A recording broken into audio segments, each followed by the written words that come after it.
થાકેલાઓને શબ્દથી આશ્વાસન. ભાઈ ભક્તસિંહ. નવેમ્બર 22. તારી સન્મુખ સંપૂર્ણ આનંદ છે. ગીતશાસ્ત્ર 16 અને 11.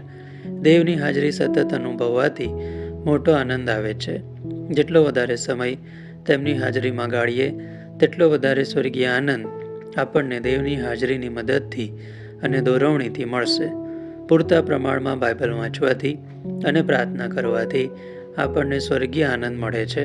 જો આપણામાં ઈર્ષા કે ધિક્કાર જેવું પાપ હોય તો આપણે દેવની હાજરીનું ભાન ગુમાવી દઈએ છીએ અને તેથી આપણો આનંદ પણ ચાલ્યો જાય છે. આ આનંદ પાછો મેળવવા આપણે આપણા પાપોનો અને નિષ્ફળતાઓનો ખરો પસ્તાવો કરવો જોઈએ. તો જ તે આનંદ પાછો મળશે. પ્રભુનું ભજન કરવા દ્વારા, દેવનું વચન વાંચવા દ્વારા, પ્રાર્થનામાં તેમની સાથેની ગાઢ સંગત માણવા દ્વારા આ આનંદ આપણને મળે છે અને તે વધતો ને વધતો જાય છે.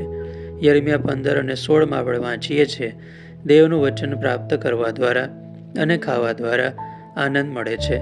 જે લોકો દેવને ધિક્કારતા હતા તેમનો પ્રબોધક થવાનું ઘણું અઘરું કામ દેવે યર્મિયાને આપ્યું. તેઓએ તેની હાંસી કરી, મશ્કરી કરી અને તેને ખાડામાં પણ નાખવામાં આવ્યો. છતાં યર્મિયાએ દેવનું વચન પ્રાપ્ત કર્યું, માન્યું અને તેનો આનંદ વધતો ગયો. આ રીતે દેવનું વચન માનવાથી આપણો આનંદ વધે છે. પહેલો થેસ્સા 2 અને 20 પાઉલ થેસ્સાલોનિકાના વિશ્વાસીઓને આ પ્રમાણે લખે છે, તમે અમારો મહિમા તથા આનંદ છો. પ્રેરિતોના કૃત્યોના 17મા અધ્યાયમાં આપણે જોઈએ છીએ કેવી રીતે થેસ્સલોનિકાના વિશ્વાસીઓએ સતાવણીમાં પણ દેવનું વચન પ્રાપ્ત કર્યું અને વિશ્વાસુ રહ્યા. પાઉલે રોમથી લખતા કહ્યું કે તેઓના લીધે પાઉલ તેનું બધું દુઃખ વિસરી ગયો. તે કહે છે, તેઓ તેનો મહિમા તથા આનંદ હતા.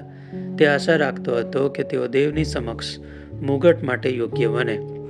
એ જ રીતે જ્યારે આપણે ઘણા લાંબા સમય પછી આપણા પ્રેમ, પ્રાર્થના, સેવા અને બલિદાન દ્વારા તારણ પામેલા લોકોને મળીએ ત્યારે આપણો આનંદ બહુ જ વધી જશે. આપણા જીવન અને સાક્ષી દ્વારા બચેલા ઘણાને આપણે સ્વર્ગમાં જોઈશું.